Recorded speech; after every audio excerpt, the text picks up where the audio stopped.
সুপ্রিয় দর্শক, সূচনা নীলকমণি সরকারি মহিলা কলেজের শহীদ জানেন আজকে সরস্বতী পূজা।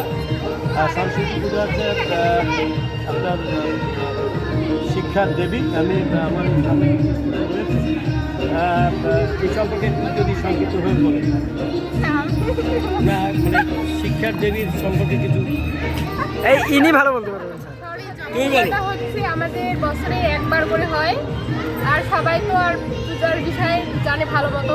আমরা তো বিদ্যা শেখার জন্য এই পূজাটা করি প্রতি বছর কলেজে। আচ্ছা, ধন্যবাদ তোমাকে।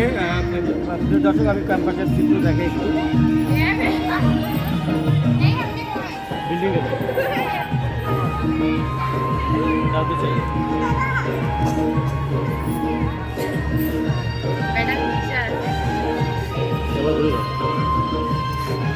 এতদিনে প্রত্যেককে ধন্যবাদ প্রিয় দর্শক।